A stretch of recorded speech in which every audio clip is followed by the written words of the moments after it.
Hola, bienvenido al canal de YouTube de Narraciones Budismo.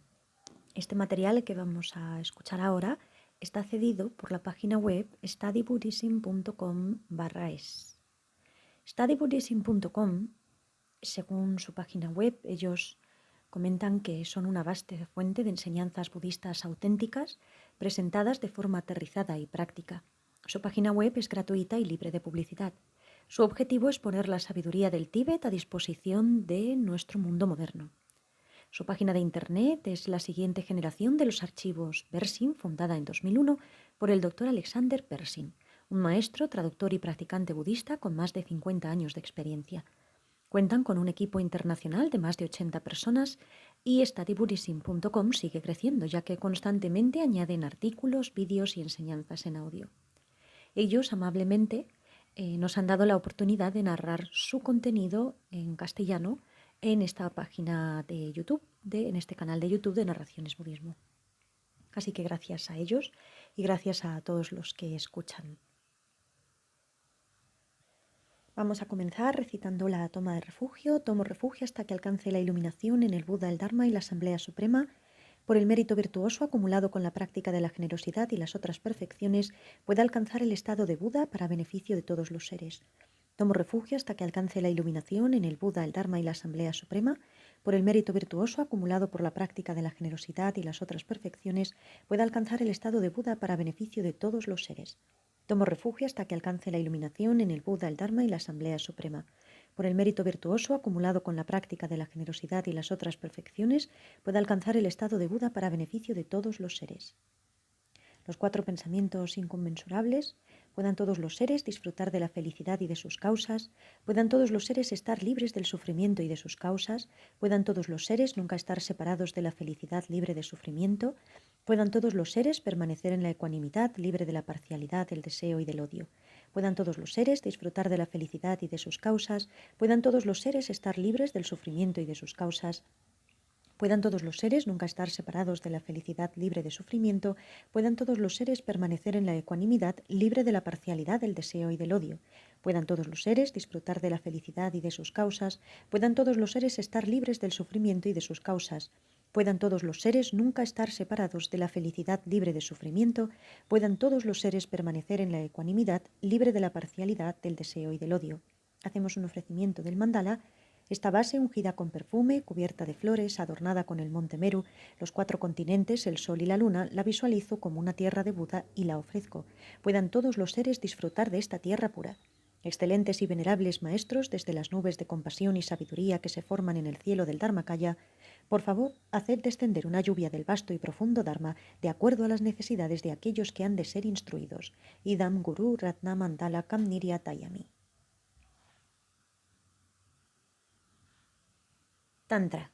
Continuidades base, camino y resultante. Me gustaría abordar cómo practicar el Tantra de forma efectiva. Esto es importante para aquellos de nosotros que ya estamos involucrados en la práctica del Tantra, porque es posible que no nos estemos involucrando en esas prácticas de la forma más efectiva. Así que, para hacer lo que lo sean, necesitamos saber qué hacer. Lo primero que necesitamos saber es qué es realmente el Tantra, cuál es el objetivo del Tantra y cómo alcanza verdaderamente esa meta. Bueno, el objetivo del Tantra es alcanzar el estado iluminado de un Buda, como todas las otras prácticas Mahayana, y aquí estamos hablando de nuestro propio estado individual de iluminación. Y como en todas las prácticas Mahayana, queremos alcanzar eso para ser capaces de ayudar a todos los demás. Ahora, con respecto a cómo vamos a alcanzar esa meta, ciertamente vamos a usar todos los métodos que se presentan en las enseñanzas del Sutra, pero además vamos a agregar algunos otros métodos. Así que es muy importante nunca pensar que la práctica del Sutra y del Tantra son 2 cosas totalmente separadas y que no comparten nada. Todo lo que está en la práctica del Sutra está en la práctica del Tantra, aunque no todo lo que encontramos en la práctica del Tantra lo encontramos en el Sutra. Ahora, lo que nos ayuda a entender lo que realmente sucede en el Tantra es la palabra misma Tantra. Y Tantra tiene 2 significados. La palabra en sánscrito. En un nivel significa una corriente eterna de continuidad, algo que se extiende y se extiende y se extiende para siempre. Y una ampliación de ese significado de extenderse y extenderse está en el segundo significado, que son las cuerdas de un telar sobre las que se teje algo. Ahora, cuando hablamos acerca de una continuidad eterna, tenemos 3 niveles. Tenemos el nivel base, el nivel camino y el nivel resultante. El nivel base se refiere a todos los factores de naturaleza de Buda. En otras palabras, todos los factores que nos permitirán convertirnos en un Buda. Y estas son cualidades o aspectos de nuestra continuidad mental. En otras palabras, lo que va de momento a momento a momento, de vida a vida, sin principio ni final. Así que es la base, lo que todos tenemos, todos los seres, no solo humanos, porque en una vida podemos renacer como humanos y en otra vida podemos renacer como insectos o cualquier otra forma de vida con mente. Y tener una mente implica cualquier forma de vida que actúa sobre la base de la intención, como con impulsos kármicos de hacer algo con una intención. Así que no estamos hablando de plantas o rocas ni nada parecido. Pero en cualquier caso esa es la base, todos los factores de naturaleza de Buda. Y lo revisaremos más de cerca, pero prefiero presentar primero la estructura. Así que el camino se refiere a un tipo de práctica que podemos hacer, cuyos elementos o aspectos tampoco tienen principio ni final como una continuidad. Aunque en la base tenemos todas estas cualidades y aspectos que nos permitirán convertirnos en un Buda, no están funcionando en el nivel de un Buda porque hay diversos oscurecimientos u obstáculos que los nublan, de tal forma que no nos damos cuenta de ellos y limitamos su habilidad para funcionar.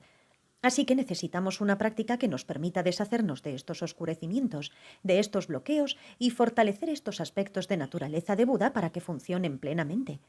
Y lo que sería más eficiente es tener un cierto tipo de práctica que nos ayude a purificar estas dificultades, pero un método que tenga cierta continuidad, que siempre esté disponible.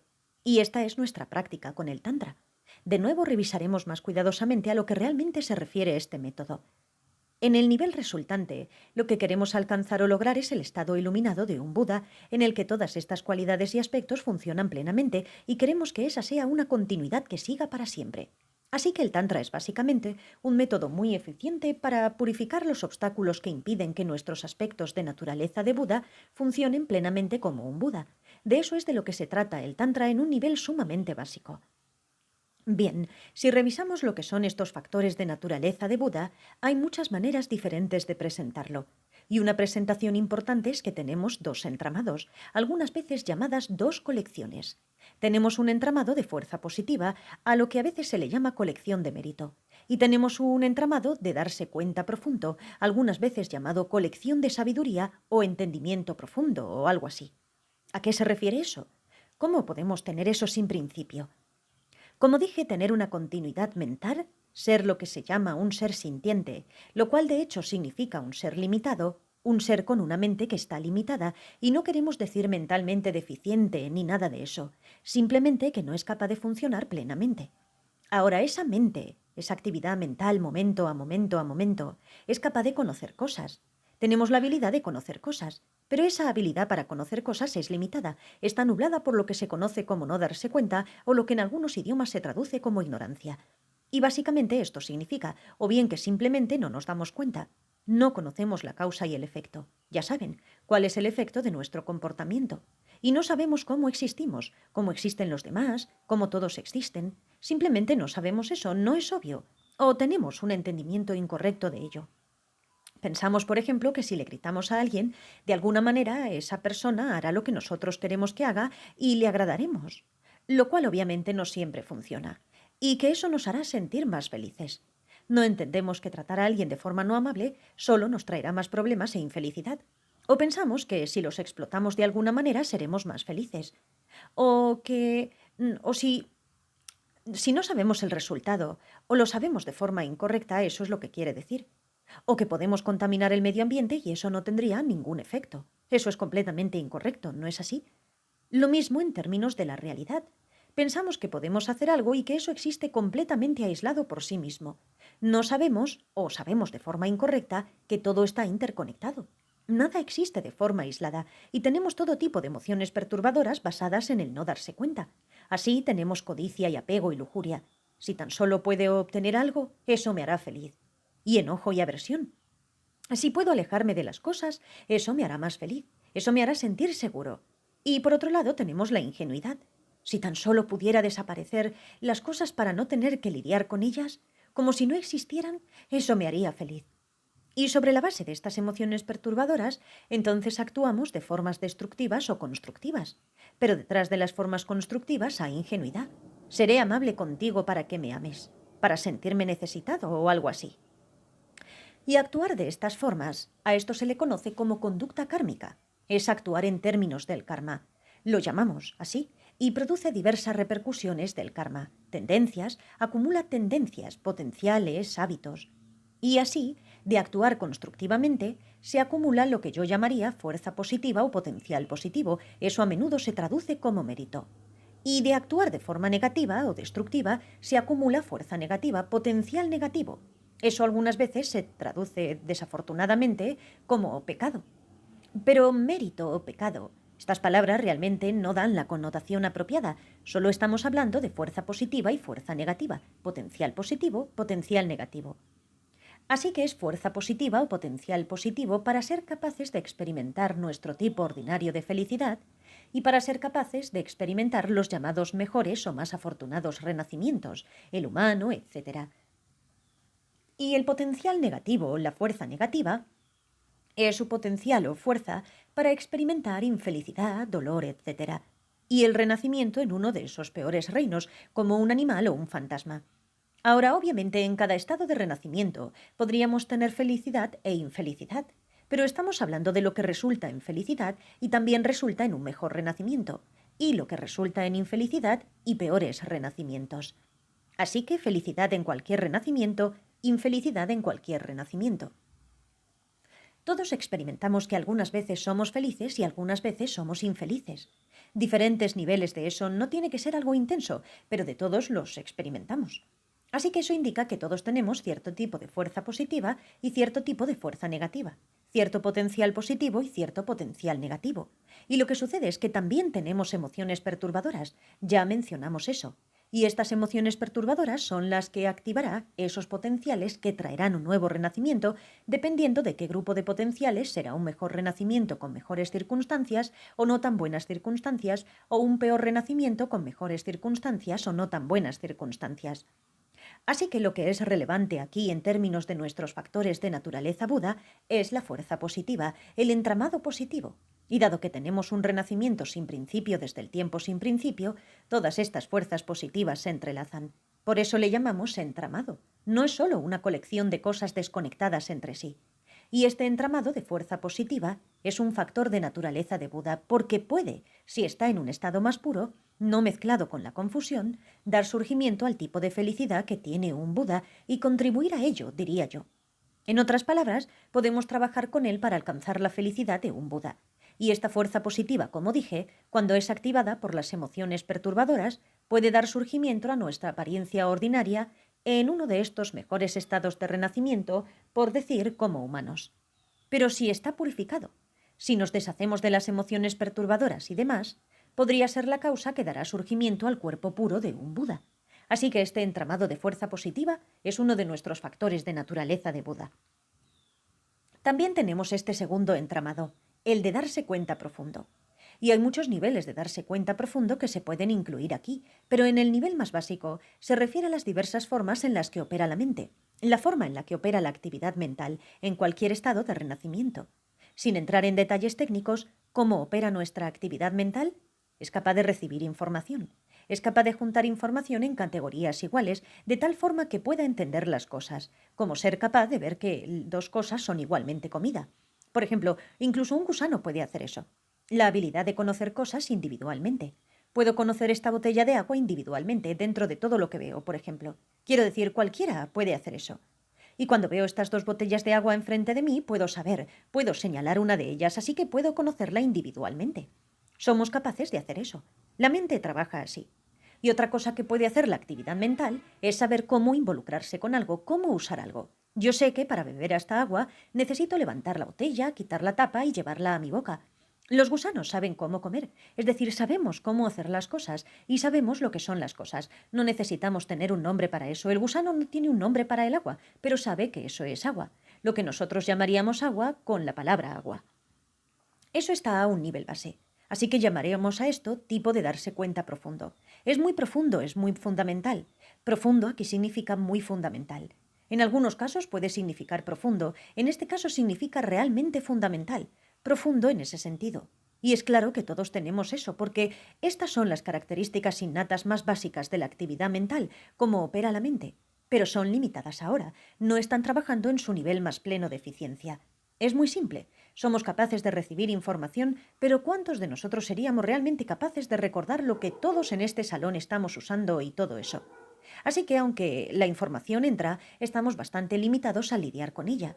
Pero cuando las limitaciones de este entramado de darse cuenta profundo, entramado porque tenemos muchos momentos de ellos, así que se entrelazan, son eliminadas, puede funcionar plenamente como la mente de un Buda. Así que tenemos estos factores de naturaleza de Buda, los cuales, de forma ordinaria, solo estarán involucrados en traernos otro renacimiento con limitaciones, algunas veces felicidad ordinaria que no dura, algunas veces infelicidad, tener altibajos, y nos traerá actividad mental, pero actividad mental limitada. Así que eso es lo que sucede en un nivel básico. Pero si está purificado, puede dar surgimiento a... Estos dos entramados pueden dar surgimiento a... En lugar de un renacimiento de algún tipo de ser limitado con una mente limitada y un cuerpo limitado, puede dar surgimiento al cuerpo y la mente de un Buda. Tenemos muchos otros aspectos de naturaleza de Buda, de acuerdo con... Bueno, hay muchos otros aspectos para esto, como dije, para explicar esto. Todos tenemos un cuerpo, la habilidad de comunicarnos, lo que se llama palabra o discurso, todos tenemos mente, la habilidad de conocer cosas, y todos tenemos algunas cualidades básicas como calidez, la habilidad de cuidar, incluso si solo nos estamos cuidando a nosotros mismos, la habilidad de cuidar a alguien, evitar el sufrimiento, incluso es nuestro propio sufrimiento. Verán, esto se vuelve una base para el amor y la compasión cuando está purificado. Estoy hablando del amor infinito y la compasión infinita, no solo cuidarme a mí mismo para ser feliz, no solo cuidarme a mí mismo para evitar la infelicidad, sino cuidar de todos para que sean felices y para que todos estén libres del sufrimiento. Así que esos son amor y compasión infinitos, pero tenemos esto como una habilidad básica. Y además del cuerpo, palabra, mente, buenas cualidades, también tenemos actividad. Hacemos cosas. Así como un Buda, podríamos hacer todo para beneficiar a los demás, no solo la limitada cantidad de cosas que podemos hacer ahora.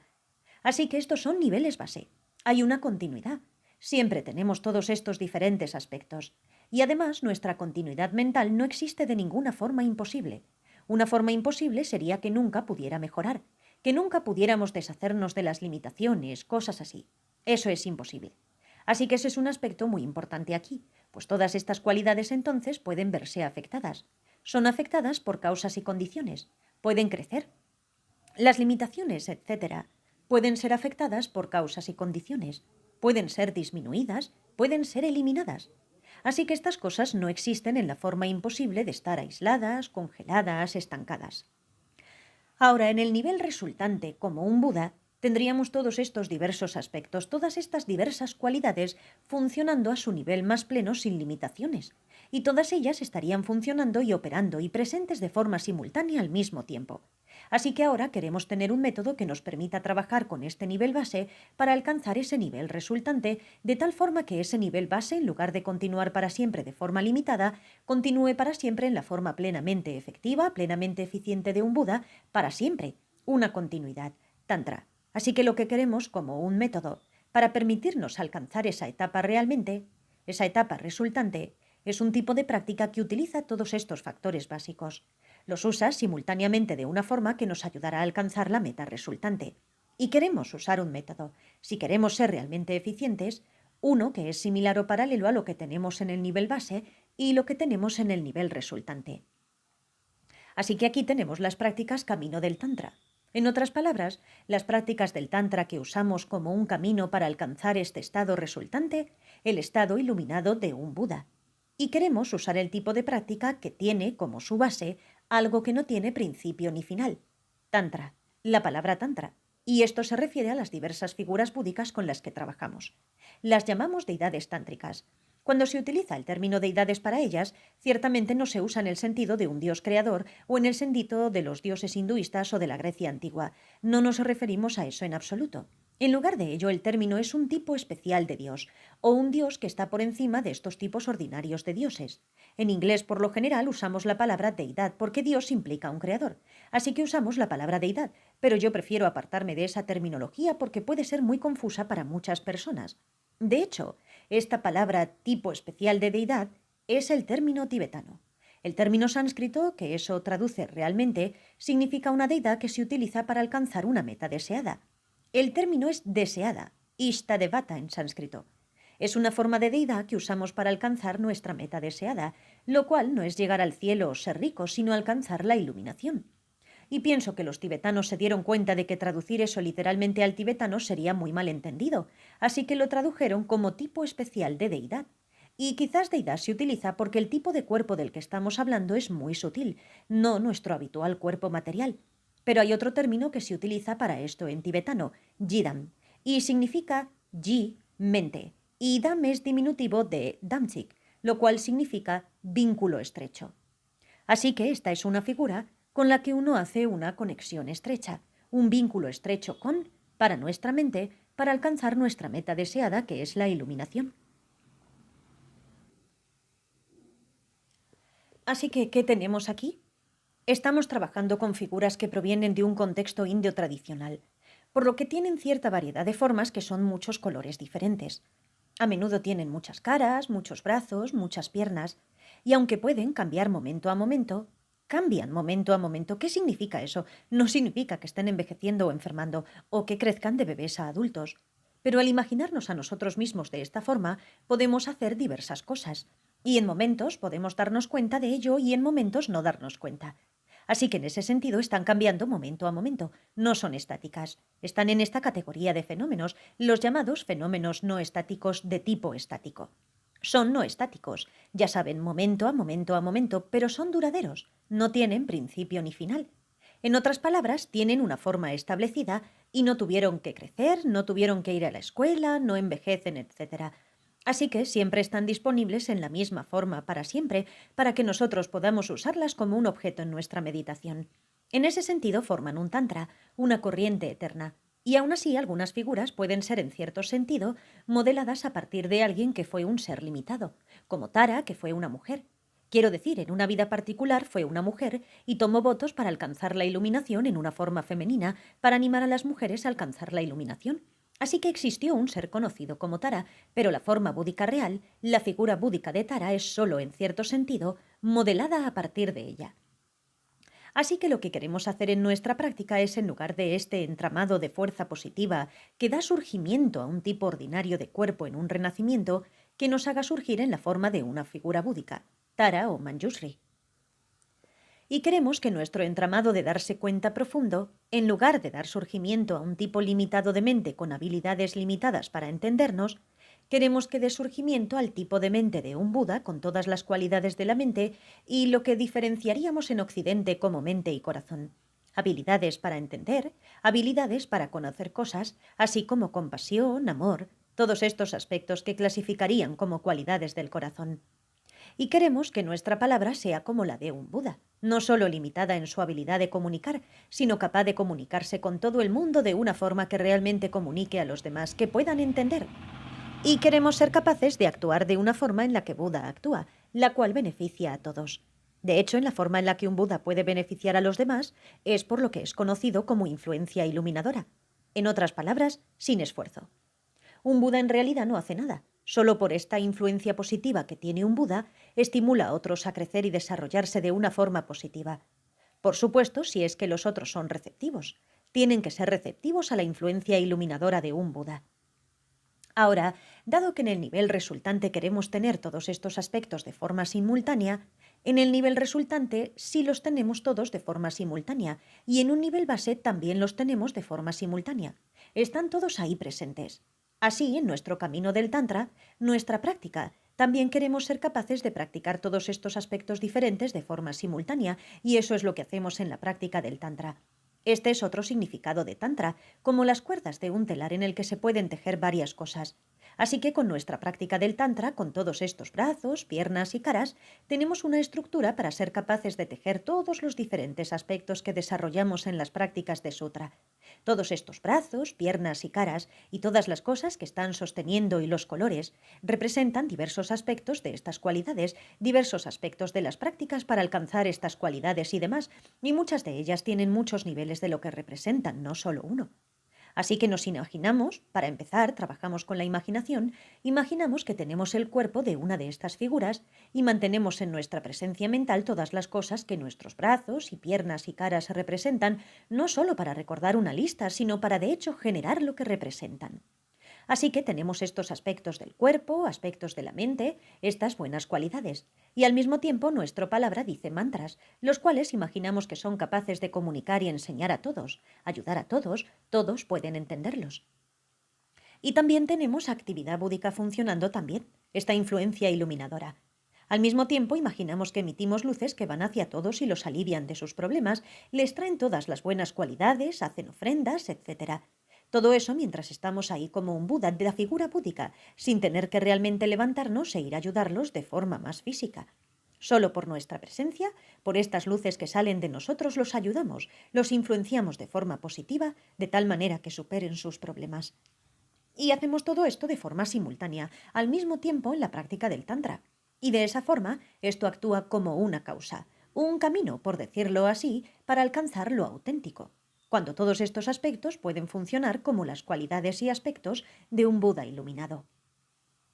Lo que vimos fue en un nivel básico, cuando tenemos estas limitaciones de nuestro no darse cuenta, nuestra confusión acerca de la realidad y las emociones perturbadoras, entonces lo que pasa es que activa estos potenciales kármicos y obtenemos un renacimiento con más sufrimiento, más confusión, más conducta kármica impulsiva, más limitaciones. Así que lo que es muy importante en la práctica tántrica es, para poder producir el nivel resultante de un Buda desde estos entramados, empezamos sobre la base del entendimiento de la vacuidad. Vacuidad significa una ausencia. Algo está ausente. Nunca estuvo ahí. Imaginamos, la mente proyecta una cierta forma de cómo existen las cosas. En otras palabras, hace aparecer las cosas de una forma que es imposible. Como por ejemplo, solo un ejemplo simple, aunque no tan simple, que todos contaminamos el medio ambiente. Así que nuestra mente solo lo hace aparecer. ¿Cómo aparece? Solo aparece como si estuviéramos haciendo algo. Estamos produciendo humo de los automóviles o lo que sea. Pareciera que solo está ahí por sí mismo. La mente no hace aparecer el efecto de eso. ¿O sí? Así que la apariencia es que podemos hacer algo que no tiene efecto. Ahora eso no corresponde con la realidad, ¿verdad? Lo que está ausente es un verdadero referente de esta apariencia que de hecho existe de una forma que correspondería a lo que aparece. En otras palabras, en realidad hacer cosas, contaminar el medio ambiente, no tiene efecto. Bueno, eso no existe. Así que no hay nada en realidad que corresponda con esta apariencia engañosa que nuestra mente hace aparecer. Tenemos un hardware limitado. Con este tipo de cerebro, este tipo de cuerpo, este tipo de sentidos, no podemos realmente ver u observar el efecto de nuestras acciones justo ahora que estamos actuando. Así que si creemos que estas apariencias corresponden a la realidad, entonces tenemos todo tipo de emociones perturbadoras y confusión. Eso activa los potenciales kármicos para producir otro renacimiento con otro cuerpo limitado, otra mente limitada y más infelicidad, y con felicidad ordinaria que nunca dura y nunca satisface. Así, para que estos entramados den surgimiento a algo como a un Buda, el cuerpo y mente de un Buda, o en el nivel de práctica, el nivel camino, esta visualización de una figura búdica y el tipo de mente y palabra de un Buda, primero tenemos que obtener el entendimiento de la vacuidad. Así que tenemos que entender que todos estos factores de naturaleza de Buda no existen de formas imposibles. Estas figuras búdicas no existen en formas imposibles. Los Budas no existen en estas formas imposibles. Y con ese entendimiento, libre de emociones perturbadoras, libre de esta ignorancia o no darse cuenta, al menos hasta cierto nivel que lo tenemos, entonces podríamos imaginar que estos factores de naturaleza de Buda dan surgimiento a estas formas más puras, estas formas de figura búdica, en lugar de dar surgimiento al cuerpo y mente limitados de un renacimiento. Incluso el simplemente ser capaces de hacer este tipo de práctica, empezar la práctica y mantenerla con un entendimiento de la vacuidad, es decir, que nada de esto existe de una forma imposible, que todo está interrelacionado, causa y efecto, etc., incluso solo con nuestra imaginación a cierto nivel de entendimiento conceptual que tenemos, que eventualmente actuará como una causa, haciéndonos cada vez más y más y más profunda, para de hecho ser capaz de hacer esa transformación pura para obtener el estado resultante de un Buda. Así que si realmente queremos hacer que nuestra práctica de Tantra sea más efectiva, realmente necesitamos entender la teoría del Tantra, qué es lo que de hecho estamos haciendo en la práctica del Tantra y por qué, y tener un entendimiento básico de cómo funcionará, cómo podría funcionar y cómo sí funciona. Esa es la introducción básica. Y continuaremos con alguna descripción de las diversas prácticas del tipo de práctica tántrica en la que la mayoría de nosotros estamos involucrados, si de hecho estamos practicando el tantra, la cual sería la práctica de una sadhana. Sadhana es una palabra sánscrita y significa un método para actualizarnos a nosotros mismos como una de estas figuras búdicas. Método para actualización es el significado real. Y entonces revisaremos las diferentes partes de él y cómo podríamos hacer más efectiva nuestra práctica de cada una de estas partes. Y ahora veamos qué preguntas tienen. Preguntas. Estamos hablando acerca de formas imposibles de existencia de los fenómenos. Si estamos hablando de formas imposibles de existencia y las negamos, decimos que no existe tal cosa. Entonces, ¿hay alguna forma en la cual existen los fenómenos? ¿No es así? Bueno, sí. No sé si lo entiendo con claridad, pero pienso que lo que estás diciendo es si esas formas imposibles, ¿cómo refutamos formas imposibles? ¿Eso significa que hay formas posibles? Sí, por supuesto, las cosas existen. Más precisamente, si revisamos la teoría de la vacuidad, lo que está siendo refutado es lo que establece que algo existe. ¿Cómo sabemos que existe? Y hay diversas posiciones de lo que establece que algo exista. Y lo que es refutado es que esto es realmente suficiente para establecer que algo exista. Retiro lo dicho. Déjenme decirlo de forma más precisa. Eso no es muy preciso. A ver, hay una cierta forma que es más una combinación. Uno podría pensar que las cosas existen de cierta manera y que hay ciertas cosas que probarán o establecerán que existen de esa forma. Por ejemplo, las cosas existen verdaderamente desde su propio lado, justo ahí objetivamente, en donde están quietas frente a nuestros ojos. Y lo que prueba eso, o lo que establece eso, es que las cosas funcionan. Esta mesa existe, está justo ahí, por sí misma, así como aparece ante mí. Y lo que prueba que es eso, es que puedo colocar este vaso de agua sobre ella y lo sostendrá. Funciona. Bueno, nadie negará que la mesa funciona, sostendrá este vaso. Pero eso prueba que la mesa existe como una mesa, completamente por sí misma, verdaderamente como una mesa. Bueno, esto es lo que es imposible, aunque sí funciona, porque puedo sentarme en ella. Entonces es una silla. Puedo quemarla, es leña. Si soy una termita, un insecto, puedo comerla, es comida. Ya saben, este pequeño insecto que come madera. Así que solo porque puede sostener un vaso con agua, no prueba que desde su propio lado, ahí está, una mesa, y que sea desde su propio lado una mesa y nada más. Así, cuando decimos forma imposible de existencia es un poco más complejo. Refutar una forma imposible de existencia es un poco más complejo.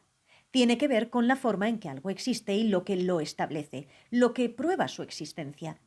Así que el hecho de que funcione como una mesa no prueba que esté verdaderamente establecida como una mesa desde su propio lado. Entonces, rápidamente se vuelve sumamente sutil y muy complicado. Puede funcionar como una silla para alguien que la use como una silla. Puede funcionar como comida para un ser que pueda comerla. Puede funcionar como leña para alguien que pueda quemarla. Así que ¿es todas estas cosas o no es ninguna de ellas? ¿Qué es? Hay muchos niveles de entendimiento de la vacuidad de lo que es imposible. Puede funcionar como, según dije, una mesa, una silla, comida, leña. ¿Podría funcionar como un perro? Bueno, no puede funcionar como un perro. ¿Cómo que puede funcionar y cómo que no puede funcionar y por qué?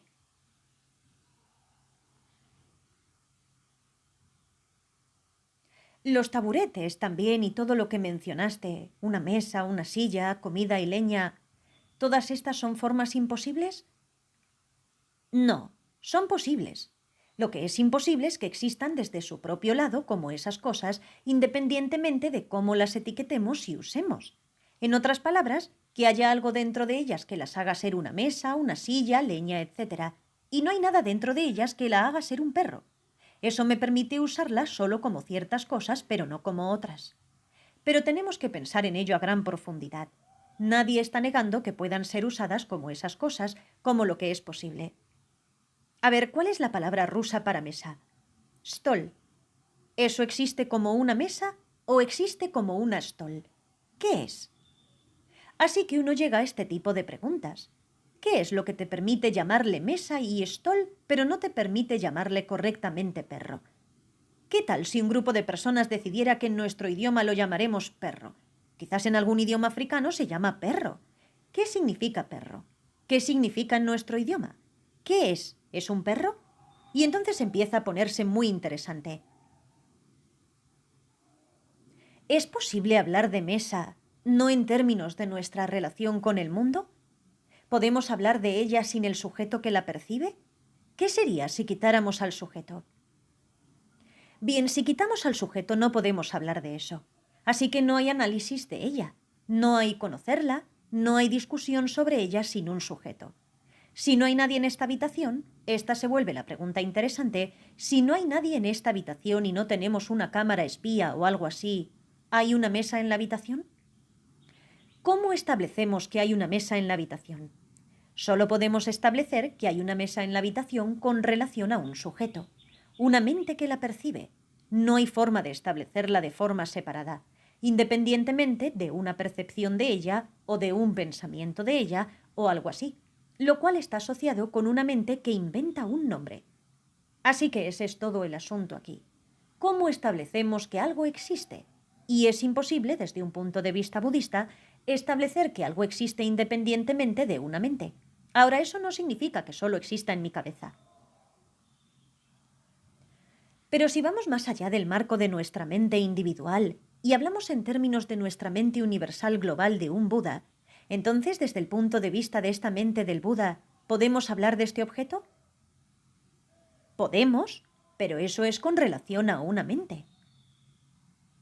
Eso significa que mientras vamos por el camino de la meditación y alcanzamos niveles más y más sutiles de la mente, y nuestra meta es la mente del Buda, ¿eso significa que percibimos objetos en niveles más y más sutiles? En un nivel más puro diríamos sí, tanto en términos de cómo aparecen, la forma en que aparecen, su apariencia, y cómo parecen existir, ambos. Usaré un ejemplo burdo, no es realmente una analogía exacta. Alguien puede ver en términos de tu cuerpo físico. Alguien también podría percibirte en términos de tu energía, por ejemplo. Si estoy en el nivel en el que puedo ver tu energía, tu cuerpo sutil, entonces al mismo tiempo puedo ver el cuerpo físico, ¿no es así? Pero si solo puedo ver el cuerpo físico, eso quiere decir que desde ese nivel, si estoy limitado, entonces no puedo percibir el segundo nivel, este cuerpo de nivel sutil, ¿cierto? Correcto. Mientras más sutil sea el nivel de mi conciencia, más sutil será mi percepción, ¿verdad? La forma en la que percibo los objetos. Sí, quiero decir, es un poco más complicado que eso, por supuesto, porque de lo que queremos deshacernos es de la apariencia de las cosas como si existieran de una forma imposible. Así sea que estemos hablando del cuerpo o que estamos hablando del cuerpo burdo, la energía sutil, ambas podrían aparecer de una forma imposible.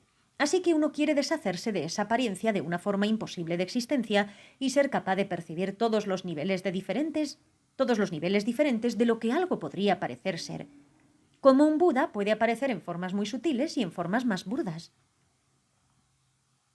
Vale, y mi segunda pregunta que está conectada con eso. ¿La forma de un Yidam está culturalmente determinada o es la misma para practicantes de cualquier país?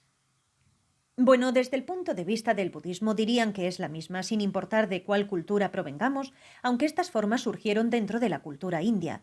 La pregunta que realmente tenemos que hacer es ¿por qué las cambiarías y qué le cambiarías? Algunas personas preguntan, bueno, ¿no podríamos visualizar a la Virgen María y a Jesucristo y este tipo de figuras?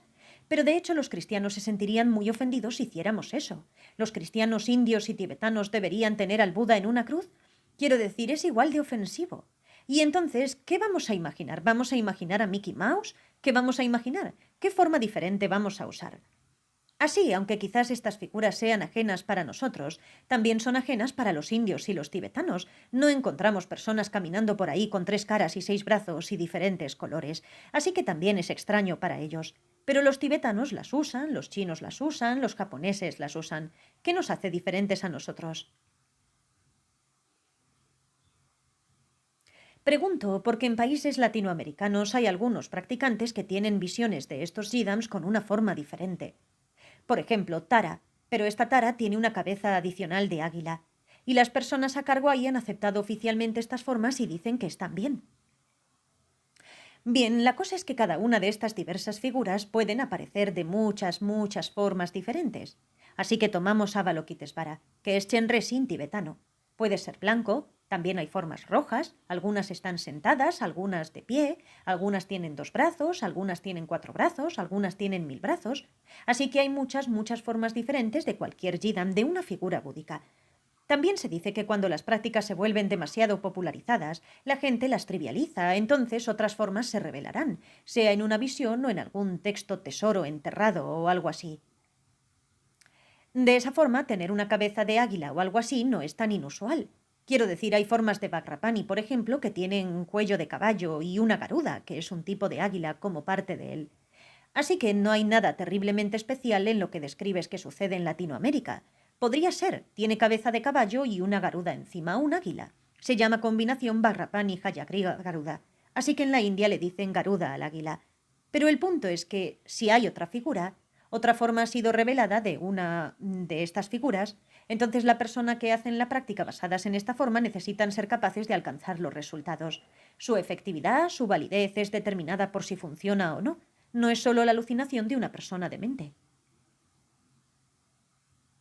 Si el practicante se visualiza a sí mismo como una deidad, pero no tiene un entendimiento de la vacuidad, ¿habrá alguna diferencia en comparación con una persona que tiene este entendimiento? Y es, definitivamente. Quiero decir, de esto hablaremos el fin de semana. Sin el entendimiento de la vacuidad no hay diferencia realmente entre pensar que eres Tara, Chenresi o lo que sea y pensar que eres Napoleón, Cleopatra o Mickey Mouse. Y eso puede conducir muy fácilmente a esquizofrenia, imaginar todo tipo de cosas raras, totalmente fuera de contacto con la realidad práctica, porque tenemos que entender también la vacuidad de la figura búdica. Y como dicen los textos, si uno se visualiza a sí mismo en estas formas sin el entendimiento de la vacuidad, sin bodhicitta, eso solo actúa como una causa para renacer como un fantasma en la forma de esta figura. Pero estas son cosas que discutiremos mañana y pasado mañana. Ahora la última pregunta. Cuando hablamos del entendimiento de la vacuidad, ¿hablamos de nuestro entendimiento conceptual o intelectual de la vacuidad o de la experiencia? Bueno, el entendimiento conceptual es una experiencia, así que tenemos que ser un poco cuidadosos con la terminología.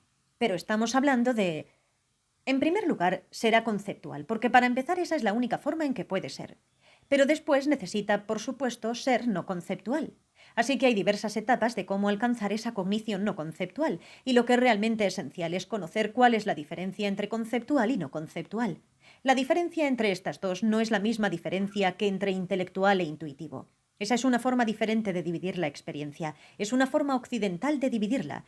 A eso no es a lo que nos referimos con conceptual y no conceptual en el budismo. Conceptual es percibido a través de una categoría de vacuidad, a través de la categoría general de vacuidad. Así que cada vez que me enfoco en la vacuidad, aunque es una experiencia individual, la percibo a través de... Oh, muy bien, esto encaja en la categoría general de vacuidad. No tengo que decir la palabra en mi mente, así que hay algo entre la verdadera percepción individual de la vacuidad y la mente. Esa es esa categoría general. Oh, sí, está en la categoría. Ahora estoy meditando de nuevo en la vacuidad. Y esa puede ser una experiencia muy profunda con todo tipo de cosas transformadoras, pero aún es a través de esta categoría. Y como dije, eso no necesariamente significa verbalizarlo en nuestra cabeza, decir, ya saben, oh, vacuidad, ahora estoy meditando en la vacuidad. No tiene que ser así, pero la categoría está ahí. Lo no conceptual es percibido, no mezclado con la categoría. Así que es la experiencia individual, particular, y aquí está la parte engañosa. Sabes que es la vacuidad, pero no la estás mezclando con una categoría de vacuidad. Pero es algo sumamente sutil, porque no estamos hablando de si realmente pensamos vacuidad o no. Eso es otra cosa, porque incluso si no estamos pensando vacuidad, la categoría aún puede estar ahí. Piensen en ello con un ejemplo más simple. Un perro. Muchos tipos diferentes de perros, todos lucen muy diferentes unos de otros. Así que vemos a este animal y podríamos pensar perro. Podría incluso tener la palabra en mi mente, pero sin pensar perro lo veo como un perro, así que lo estoy mezclando con la categoría perro. Ahora, de forma no conceptual, sé que es un perro, pero simplemente en un sentido estoy relacionándome con el animal que está ahí. Es sumamente sutil lo que no conceptual significa realmente y lo que conceptual significa en un nivel sutil. Es muy difícil. Eso significa que nosotros al mismo tiempo estamos trabajando con nuestro entendimiento no conceptual de la realidad y se está volviendo cada vez más y más sutil, y también estamos trabajando y desarrollando nuestra descripción conceptual del mundo. Bueno, la mayoría del tiempo nuestra cognición no conceptual está sucediendo solo por un diminuto instante. Casi de forma instantánea se vuelve conceptual. Quiero decir, veo todas estas formas coloreadas. ¿Qué estoy viendo? Estoy viendo formas coloreadas y bueno, también estoy viendo objetos. Ahora sé que todas estas formas coloreadas frente a mí son personas. ¿Estoy pensando personas? No, quiero decir, ciertamente no estoy verbalizando gente cuando los veo, pero sé que son gente. Tengo un concepto de gente que los estoy viendo a todos ustedes como gente, que estoy mezclando con verlos como gente? Esta es la pregunta interesante. Bueno, hay ciertas asociaciones con la categoría gente, ¿verdad? Si les hablo, hay una posibilidad de que puedan entender. No estoy hablándole a una fotografía de gente. Ahora, supongo que lo más cercano que tendríamos en Occidente es una idea. Tengo una idea de lo que es una persona. Eso sería conceptual. ¿Es una preconcepción? Por lo general, cuando decimos preconcepción, tiene un cierto aspecto de juicio. Tengo una preconcepción de que te voy a agradar o de que no te voy a agradar. Esa no es la idea, que las personas puedan entender que les hables. ¿No es una idea? Una preconcepción no es necesariamente lo mismo que una idea de lo que es una persona. Una persona tiene que, al estar sentados ahí, pueden sentirse incómodos. Quizás tengan que esperar el autobús o el metro. Quizás necesiten ir al baño. Quiero decir, hay muchas cosas que son más neutras, que te voy a agradar o no te voy a agradar. Pero si los percibo a través de la idea gente, de alguna manera hay un poco de distancia. Algo está mezclado con solo la percepción desnuda de ti. Así que si te percibo de forma no conceptual, ¿eso significa que no tengo idea de lo que es una persona? ¿No sé qué es una persona? Bueno, no significa eso. Sé que es una persona. Sé que necesitas las personas. Sé que necesitan ellas. Quizás sus piernas les duelan y necesiten llegar a casa y necesitan usar el baño.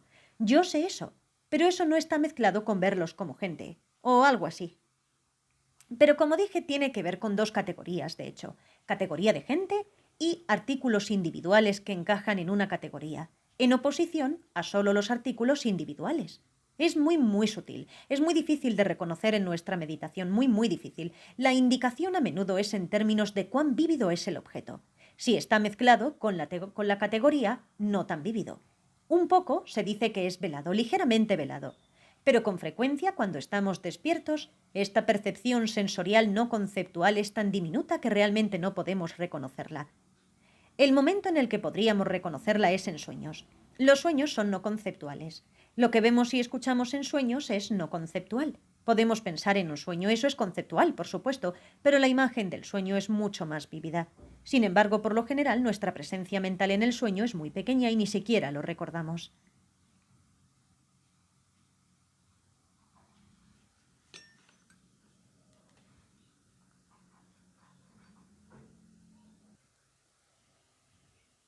Aquí probablemente deberíamos dividir un estado onírico en sueños en los que vemos imágenes y sueño profundo sin ellos.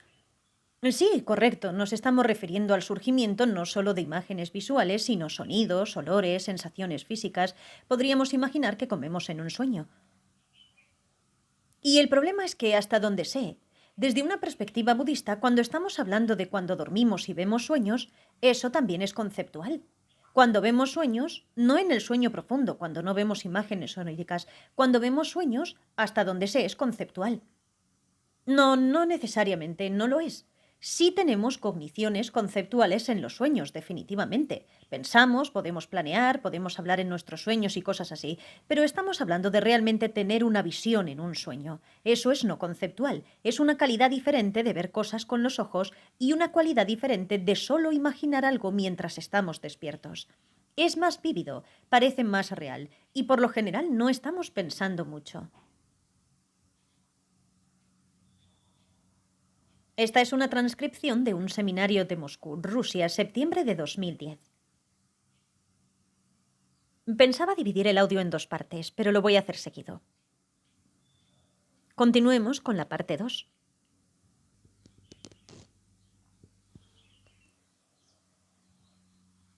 Parte 2. Tantra. Iluminación aún no acontecida y naturaleza de Buda. Empezamos nuestra discusión acerca de cómo hacer que nuestra práctica de Tantra sea efectiva o más efectiva.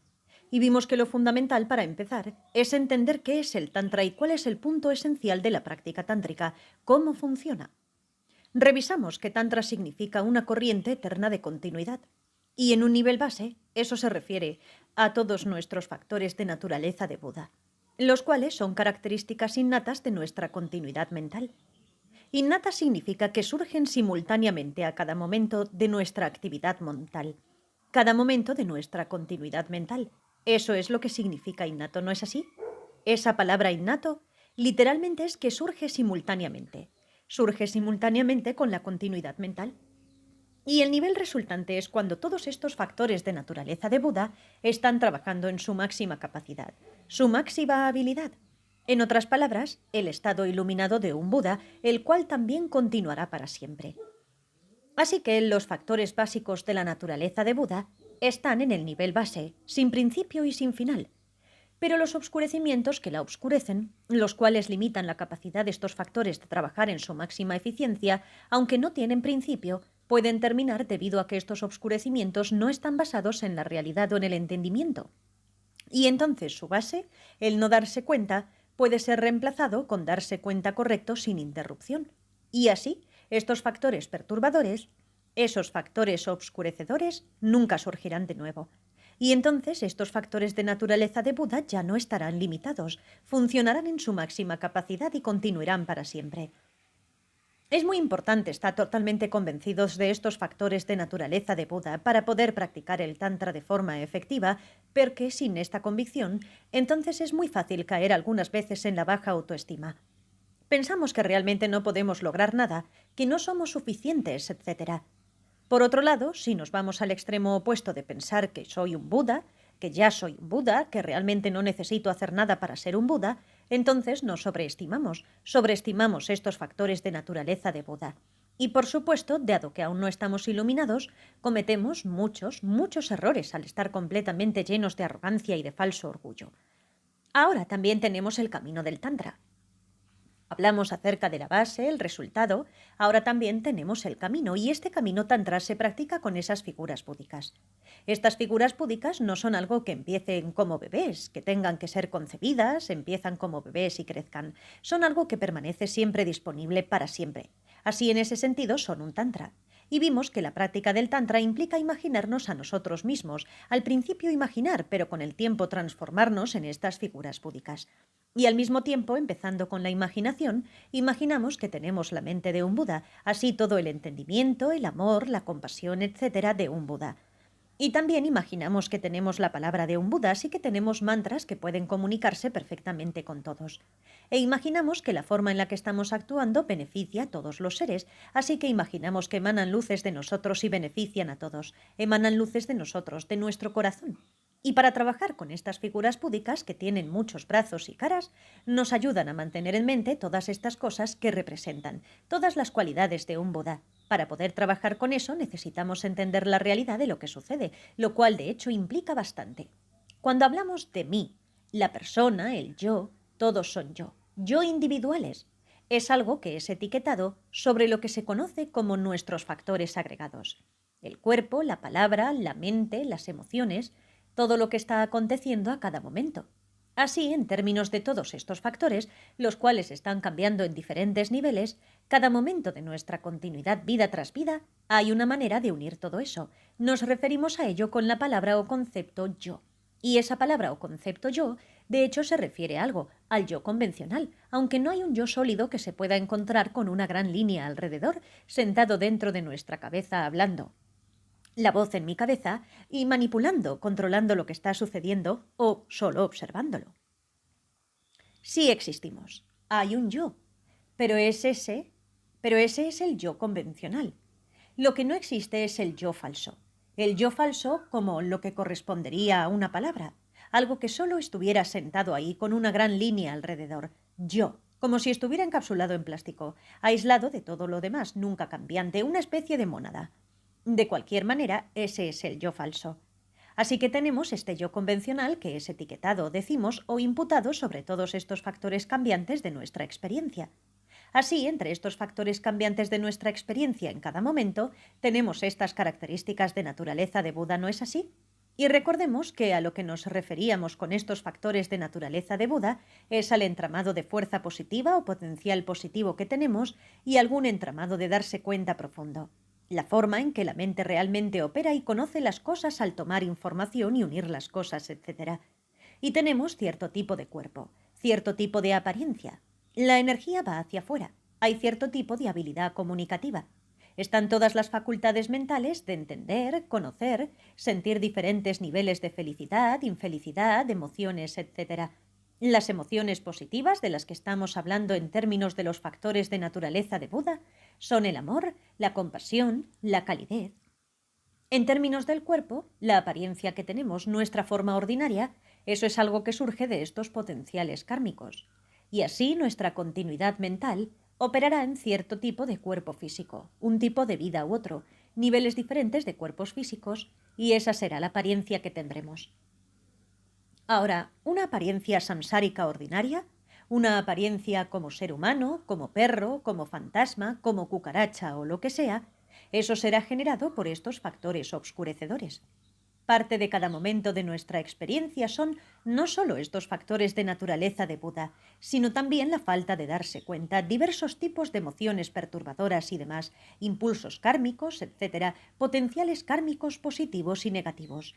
Eso estará ahí a cada momento. Así que el yo es etiquetado sobre todo esto en cada momento. El yo se refiere al yo convencional que está basado en cada momento de esto, de nuestra experiencia continua, la cual tiene estos factores de naturaleza de Buda y también estos factores obscurecedores. Y debido a que estos factores obscurecedores, el no darse cuenta y las emociones perturbadoras van a causar estos entramados de potencial positivo y negativo, eso va a causar que den surgimiento, cierto potencial ahí que dé surgimiento a un cuerpo samsárico. Del entramado de fuerza positiva, uno de los mejores estados de renacimiento. Del entramado de fuerza negativa, uno de los peores estados de renacimiento. Y eso continúa y continúa y continúa. Y ese no darse cuenta y las emociones perturbadoras también van a causar que ese entramado de darse cuenta profundo dé surgimiento a una mente limitada en cada momento de cada renacimiento. Limitado en nuestro entendimiento de las cosas. Estamos limitados en nuestro amor por otro.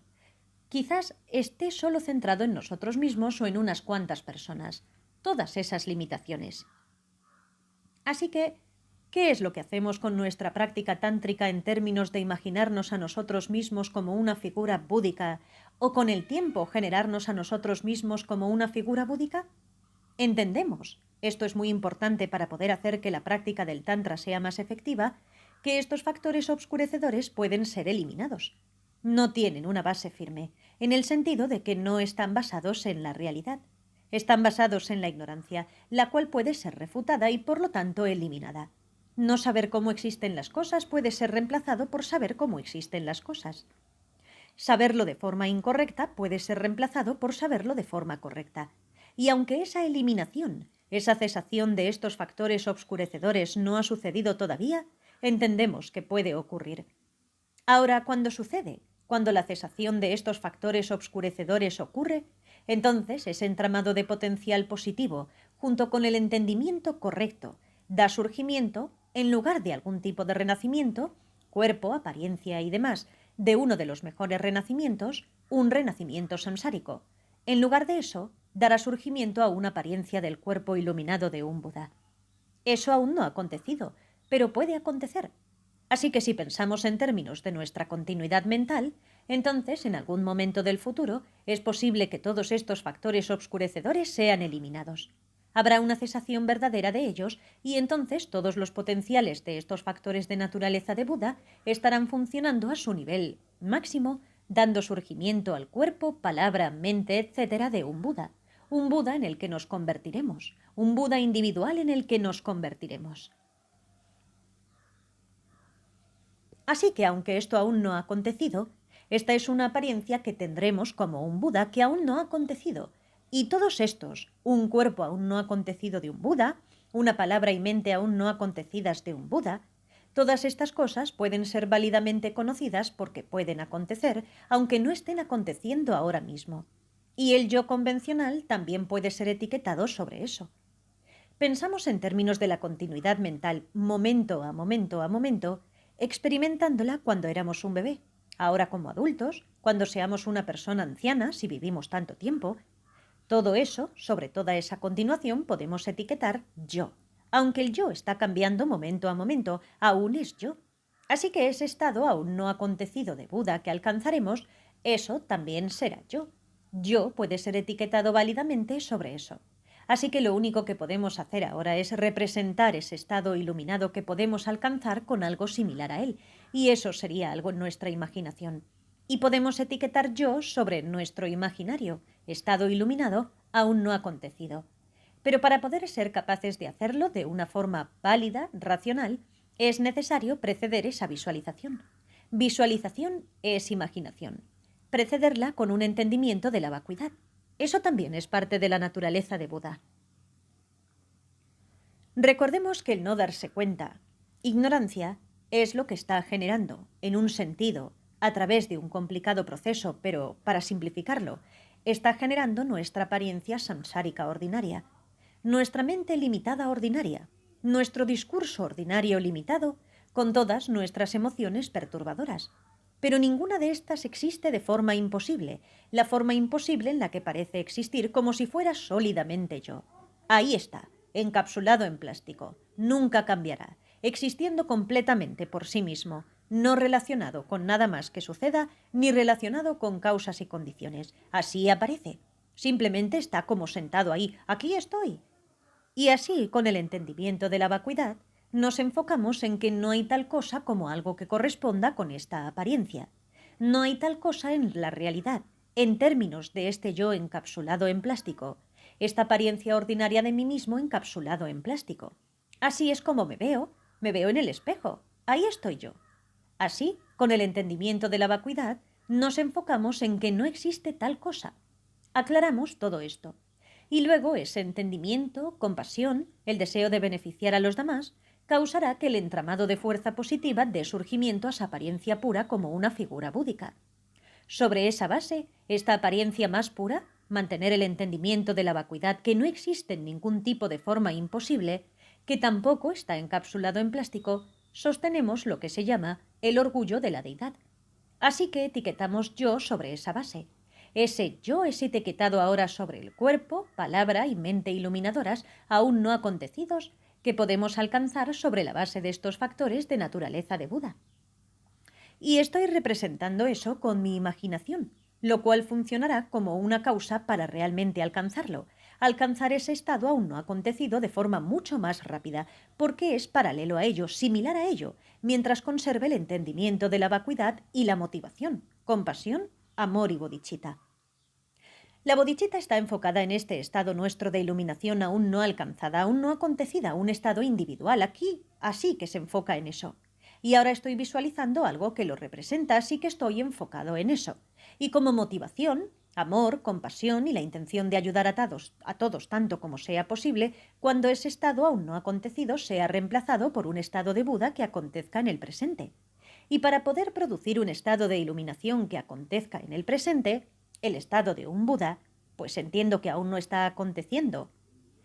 Así que no tenemos un sentido exagerado del yo, del que ahora yo soy un Buda. Sabemos que aún no está aconteciendo. Lo que vamos a necesitar es gradualmente deshacernos de esto o purificar, es el término técnico, todos estos factores obscurecedores e incrementar la intensidad de los factores positivos, los factores de naturaleza de Buda, los que pueden evolucionar. Hay una clase de ellos que pueden evolucionar, que pueden crecer.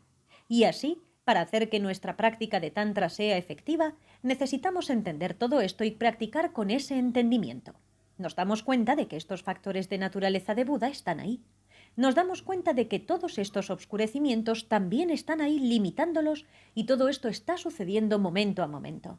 Entendemos la vacuidad de todo esto, que nada de eso existe congelado, encapsulado en plástico ni existiendo de una forma imposible. Sabemos que si nos deshacemos de estos factores obscurecedores de tal forma que nunca vuelvan a surgir, entonces todos estos factores de naturaleza de Buda darán surgimiento al estado iluminador de un Buda, pero no está aconteciendo aún. Y que es válido etiquetar yo sobre ese estado aún no acontecido individual, el cual anhelo alcanzar con la bodhicitta. Pero aunque estoy etiquetando válidamente yo sobre ese estado aún no acontecido, representado por mi visualización, entiendo perfectamente bien que aún no está aconteciendo. Así que no pretendo que ahora soy realmente un Buda, estaríamos locos si lo pensáramos.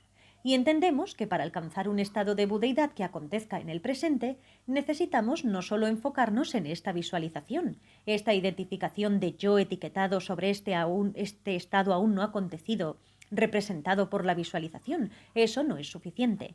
Necesitamos debilitar, purificar es la palabra, purificar y eventualmente deshacernos de este lado obscurecedor y desarrollar el lado positivo. Si lo hacemos, eso nos permitirá permanecer enfocados continuamente para siempre en la vacuidad y tener compasión pura dirigida hacia todos de forma continua. Ahora, este lado obscurecedor está limitando eso. No podemos hacerlo, no podemos conservar estas cosas ininterrumpidamente, de forma ininterrumpida. Nos cansamos, nos distraemos, etc. Por lo tanto, para hacer que nuestra práctica de Tantra sea efectiva, necesitamos hacer lo que se conoce como preliminares, preparación. Preliminar o preparación. La palabra puede traducirse de ambas formas, así que tenemos diversas prácticas que hacemos para empezar, antes de que realmente nos involucremos en la práctica tántrica. O podríamos empezarla mientras la hacemos en la etapa inicial, pero tenemos estas prácticas conocidas en tibetano como ngonro, que es la palabra tibetana para las prácticas preliminares o de preparación, para ayudarnos al menos a empezar a purificar o disminuir los factores negativos y desarrollar los positivos. Hay muchas prácticas diferentes de Ngondro, no hay una sola. En diferentes tradiciones tibetanas habrá diferentes prácticas. Incluso dentro de una misma tradición, tu propio maestro espiritual puede aconsejarte hacer algo diferente de lo que él mismo aconseja a otros de sus estudiantes. Puede ser prescrito de forma muy individual. Pero en cada tradición suele haber prácticas bastante estándar que la mayoría de la gente hace, a menos que el maestro diga que hagas algo diferente. Esto a menudo involucra en la mayoría de ellas reafirmar el refugio, la dirección segura que estás tomando en la vida, la bodhicitta. Es como una base, nuestra motivación. Y para purificar estas cosas negativas tenemos la postración y la meditación de Vajrasattva. Para desarrollar fuerza positiva tenemos la ofrenda del mandala y lo que se conoce como yoga del gurú.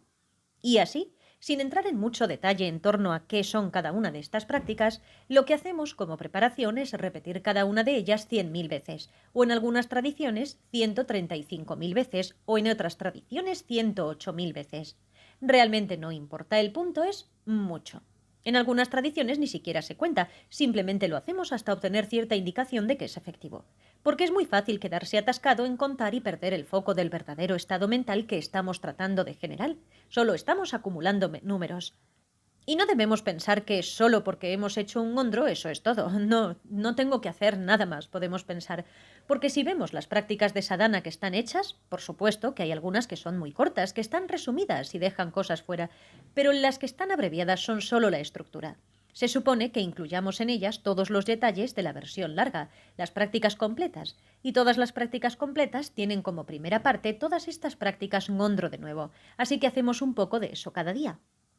Así que si no entendemos todo esto, entonces quizás ignoremos estas prácticas preliminares, estas prácticas preparatorias, y sin ellas nuestra práctica tántrica no será tan efectiva porque realmente no hemos trabajado en superar, o al menos tratar primero de disminuir y con el tiempo superar estos factores obscurecedores, estos alborotadores que causarán que nuestra práctica se vea perturbada. No podemos enfocarnos. Lo estamos haciendo por una motivación incorrecta, etc. Se vuelve un enorme viaje egoico. Y si no entendemos la necesidad de estas prácticas preliminares mientras las estamos haciendo, entonces estas prácticas preliminares por sí mismas no serán efectivas. Solo serán las postraciones, solo serán, bien podríamos estar haciendo flexiones en el ejército. Podríamos fácilmente practicarlas con la actitud de que solo son un desagradable impuesto que tenemos que pagar para llegar a lo bueno. Y entonces nuestro corazón realmente no está en ello, y realmente no entendemos la necesidad de hacerlas ni entendemos cómo funcionarán si las hacemos correctamente. Así que el entendimiento es absolutamente crítico para que nuestra práctica sea efectiva, entender qué estamos haciendo y por qué lo estamos haciendo. Y si estamos haciendo estas diversas prácticas, entonces necesitamos ciertas herramientas para ser capaces de hacerlas de forma efectiva. Por ejemplo, la habilidad de concentrarse. Si no podemos concentrarnos, entonces nuestra mente divagará mientras tratamos de hacer las prácticas. Así que incluso antes de hacer estas prácticas necesitamos preparar, acumular algunas de las herramientas que vamos a necesitar para hacer estas prácticas preliminares. Eso no significa que tenemos que perfeccionarlas antes de empezar la práctica del Tantra, pero no empezamos apenas a trabajar con ellas al iniciar la práctica del Tantra. Necesitamos tener cierta familiaridad, cierto progreso en desarrollar estas herramientas antes de usarlas en la práctica del Tantra. Si estamos recitando un verso de 4 líneas o de las líneas que sean, no importa lo que recitemos, en tradiciones diferentes recitamos diferentes cosas, pero si estamos recitando un verso una y otra vez 100.000 veces de generar una motivación de la bodhicitta, bueno, si no hemos trabajado de antemano con todos los pasos para desarrollar sinceramente esa motivación, el solo repetir este verso no va a generar ese estado mental. Tenemos que ser capaces de generar ese estado mental basado en la práctica previa para ser capaces de traerlo a nuestra atención cuando estemos recitando este verso. Otra pregunta que surge, una pregunta muy interesante, es ¿realmente me voy a ver como una de estas figuras, con todos estos brazos y piernas y caras y colores, y sosteniendo todas esas cosas extrañas cuando alcance la iluminación? ¿Eso es lo que significa ser un Buda, que me vea así? Y debido a pensar, ¿eso es tan extraño? ¿Y por qué habría yo de querer verme así como un Buda? Quizás no seamos capaces de realmente poner nuestro corazón en visualizarnos con esa forma. Así que, de nuevo, la práctica no es tan efectiva porque quizás sea inconsciente, no lo pensamos de forma consciente, pero inconscientemente nuestra actitud podría ser: esto es demasiado extraño y realmente estúpido. ¿Y qué importa realmente si estoy sosteniendo una rueda en esta mano o una rueda en la otra y una joya en esta mano o una joya en aquella? ¿Y eso qué? Eso es estúpido y arbitrario. Algunas figuras sostienen una rueda en esta mano, algunas figuras sostienen una rueda en esta otra mano. ¿Cuál es el punto? Esto sabotea nuestra práctica. Si tenemos este tipo de actitud, eso hace que no sea tan efectiva. Así que, antes que nada, como un Buda podemos aparecer en cualquier forma, no estamos atrapados en 24 brazos o 16 piernas o así. Podemos aparecer en cualquier forma que sea útil o benéfica para los demás. Y como Buda, ciertamente no tenemos que sostener una rueda en una mano y una vasija en otra y una flor en otra. Estas figuras son un método para alcanzar la iluminación. Recordemos, la palabra yidam es algo para hacer un vínculo estrecho con la mente, en la connotación de la palabra sánscrita para alcanzar la meta deseada. Recordemos ese otro significado de la palabra tantra, las cuerdas de un telar para tejer ropa en él. Es una estructura. Estas figuras, con todos los brazos y las cosas que sostienen y demás, es una representación de diversas cualidades positivas, diversas realizaciones, varios entendimientos, varias partes del camino, tejerlos todos para ayudarnos a tener presencia mental de todos simultáneamente. Presencia mental significa pegamento mental, sostenerlo en tu atención todo al mismo tiempo. Y es muy difícil mantener nuestra presencia mental en muchas cosas al mismo tiempo solo de forma abstracta. Si la representamos gráficamente es más fácil. Pero, ¿qué hay acerca de todos estos detalles con las ruedas y las flores y la joyería y todo eso? ¿Cuál es el punto? Y las prácticas de Tantra no son solo visualizarnos en una forma, ya es lo suficientemente malo que tengamos todos estos brazos, piernas y caras, sino que además estamos en un edificio, el Palacio del Mandala, hay muchas figuras en él, tanto adentro como fuera, y todas estas figuras también tienen muchos brazos y algunas tienen diferentes piernas y están sosteniendo diferentes cosas, y estamos tratando de imaginar todo eso. Y en una práctica del Kalachakra, por ejemplo, el Mandala tiene 722 figuras y todas sostienen diferentes cosas y se ven diferentes. Y entonces empezamos a pensar, bueno, ¿qué más da que esa figura de ahí en la esquina oscura de allá entre un grupo de 30 sostenga esto y no aquello con sus 4 manos? Venga, ¿qué sentido tiene? Es ridículo. Esto sabotea nuestra práctica. Así que, ¿cuál es el punto entonces? El punto es que queremos practicar ahora, acumular las causas para convertirnos en un Buda. Un Buda es omnisciente, la mente de un Buda está consciente de todo de forma simultánea, y especialmente un Buda está consciente de todos los seres limitados, de todos y de todos sus problemas y de sus vidas pasadas, y de cuál sería la mejor forma de enseñarles a todos. Así que la mente de un Buda está expandida completamente y sostiene toda esta información de forma simultánea y la entreteje toda. No es que la mente de un Buda integre y entrelace todo. Todo eso está entrelazado, así que la mente de un Buda ve todo eso, todo está relacionado, interrelacionado. ¿Cómo podemos entrenarnos a nosotros mismos para ser capaces de tener todo esto? ¿Cómo podemos entrenarnos para abrir nuestra mente a darnos cuenta de más y más y más cosas, más detalles de forma simultánea? Estas muy complejas visualizaciones son un método para entrenar a nuestra mente a ser capaces de hacer eso. ¿Cómo opera nuestra mente?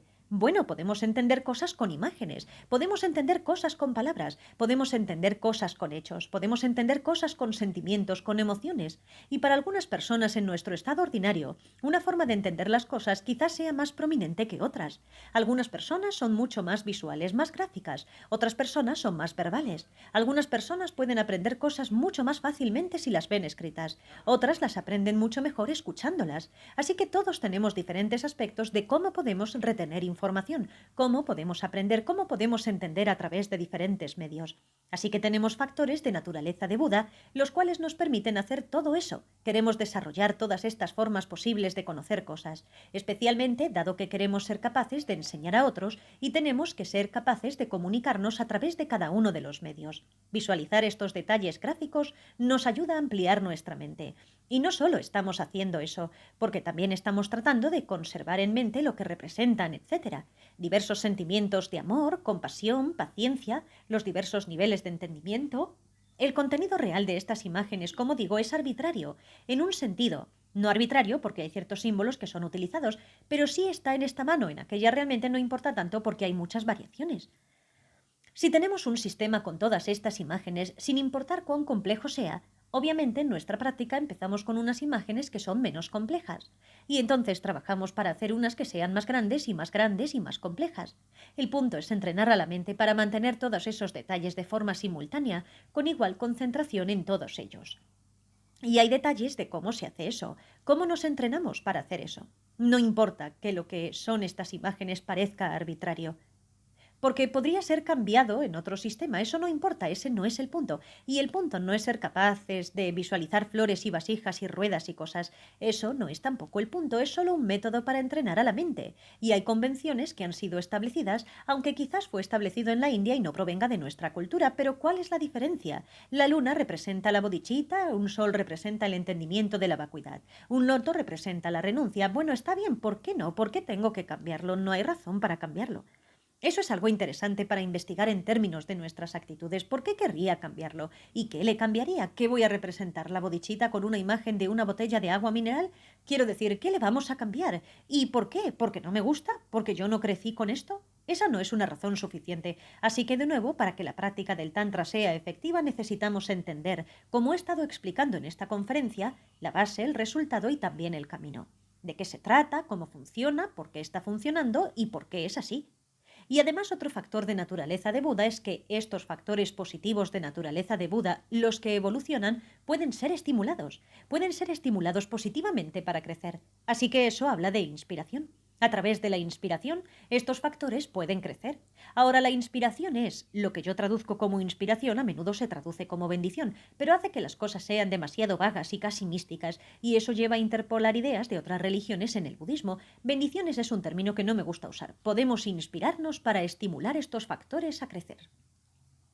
Así, para la práctica del Tantra tenemos iniciaciones. Una iniciación, esa es una forma occidental de traducirlo, el término es un empoderamiento. El aspecto más importante en el empoderamiento está en el maestro espiritual. Esta es la principal función de un maestro espiritual. El maestro espiritual, en un ritual, a través de una ceremonia, inspira. Y a través de esta ceremonia, estos factores de naturaleza de Buda, estos potenciales, se estimulan o activan. Por cierto, empoderamiento es la connotación del término tibetano. El término sánscrito es rociar, semillar. Así que rociamos agua sobre la semilla para que crezca. Durante el empoderamiento es importante tener esta relación con un maestro espiritual, que el maestro espiritual realmente nos mueva, nos inspire. Si no sentimos nada y el maestro no está calificado y demás, no será efectivo. Esa es la razón por la cual es muy importante no asistir a cualquier empoderamiento que cualquier persona esté dando, sino que tenemos que sentir cierta conexión con el maestro. Conexión significa que nos sentimos inspirados por ellos de una forma positiva. Y con este maestro, porque por quien tenemos tanto respeto y que nos inspira tanto, conocemos las cualidades del maestro, entonces tomamos los votos. Esa es una parte esencial de cualquier empoderamiento. Los votos del Bodhisattva para todas las clases de Tantra y los votos tántricos para las dos clases superiores, además de los votos del Bodhisattva. Estos votos son los límites en términos de, dentro de esos límites, dentro de esa estructura, así es como voy a practicar. Así que no hay práctica de Tantra sin votos. Eso se establece con suma claridad en muchos textos, sin tomar los votos. Y tenemos que tomarlos conscientemente, no solo repetir algunas palabras en un idioma que no conocemos sin tener la más remota idea de lo que estamos haciendo. Ni siquiera sabemos que hemos tomado votos, eso no cuenta. Para tomar un voto necesitamos tomarlo de forma consciente. Y estos votos no son tan fáciles de tomar, así que realmente tenemos que ver si estamos preparados para mantenerlos. Como por ejemplo, uno de los votos tántricos es tener presencia mental. Eso significa meditar y traer a la mente 6 veces al día el entendimiento de la vacuidad. Bueno, si no tenemos idea de lo que es la vacuidad, ¿cómo podemos hacerlo? No tenemos que tener el más profundo entendimiento de la vacuidad, pero sí cierto entendimiento, lo cual significa que siempre tenemos que estar trabajando con él, siempre tratar de tener presencia mental de él. Y durante el empoderamiento, también dice en el texto que tenemos que tener cierto tipo de experiencia consciente, experiencia positiva en términos de un poco los puntos principales del Tantra. Eso estimula las semillas que ya están ahí en nuestra continuidad mental y planta algunas semillas más. En algunas tradiciones tibetanas hablamos en términos de tener cierto tipo de experiencia consciente de la naturaleza de Buda. Tengo naturaleza de Buda. Y en la tradición Gelug hablamos en términos de tener cierto tipo de experiencia de darse cuenta gozoso y un entendimiento de la vacuidad en cualquier nivel que podamos. En otras palabras, cierto entendimiento de que las cosas no existen de una forma extraña y mientras nos enfocamos en eso sentirnos felices. Eso es suficiente. Y lo mismo aplica con relación a enfocarse en la naturaleza de Buda, porque un sentimiento de felicidad es lo que proviene del entramado de fuerza positiva. Y un entendimiento de la vacuidad proviene de un entramado de darse cuenta profundo. Es solo una forma diferente de trabajar con la misma cosa. Y sobre la base de esta experiencia consciente durante el empoderamiento, con posterior estimulación, eso crecerá. Y de eso se trata un empoderamiento. Y la ceremonia y todas estas cosas proporcionan un muy buen ambiente, una especie de paquete en el que lo recibimos. Así que eso también puede ayudar con el hecho de ser inspirados. Y así, sin el empoderamiento apropiado y sin tomarlo de forma apropiada, lo cual significa sentir inspiración, tener estos votos, hacer un compromiso de cómo vamos a practicar y tener cierto tipo de experiencia consciente durante ese empoderamiento, nuestra práctica no va a ser efectiva. Para realmente recibir un empoderamiento necesitamos inspiración, votos y una experiencia consciente. La importancia de tener un maestro calificado y sentirnos inspirados por el maestro no debería ser subestimado. Si no sentimos inspiración del maestro, si no hay conexión con el maestro, entonces la energía en nuestra práctica será muy baja. Es muy importante tener esa inspiración. En nuestras prácticas de Tantra hay partes de la práctica en las que imaginemos que la figura búdica en la que nos convertimos es inseparable de nuestro maestro espiritual. Cuando imaginamos a la figura frente a nosotros, ya tenemos ese tipo de visualización y reconocimiento durante el empoderamiento. Así que el punto no es que el maestro sea en realidad un Buda realizado o no con todos los poderes de un Buda. En lo que nos estamos enfocando es en la naturaleza de Buda plenamente realizada del maestro espiritual. Estamos viendo todos los factores de naturaleza de Buda del maestro funcionando en ese nivel. Y ver al maestro de esa forma, como inseparable de la figura búdica, ciertamente nos permite recibir una inspiración más fuerte del maestro y nos da más confianza en la posibilidad de tener una naturaleza de Buda plenamente realizada y es una fuente de inspiración y energía a lo largo de la práctica.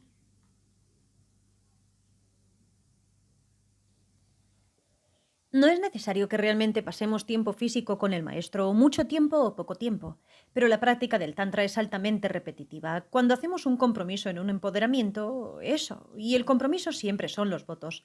Pero además a menudo hay un compromiso práctico y ese será establecido por el maestro. Y en la mayoría de los casos es hacer una práctica diaria para el resto de nuestra vida. Y entonces estas prácticas, como dije, son sumamente repetitivas. Hacemos lo mismo todos los días y necesitamos inspiración y energía para poder mantenerlas. Y obtenemos esa energía, ciertamente de entender lo que estamos haciendo, pero la inspiración que obtenemos del maestro es realmente crucial.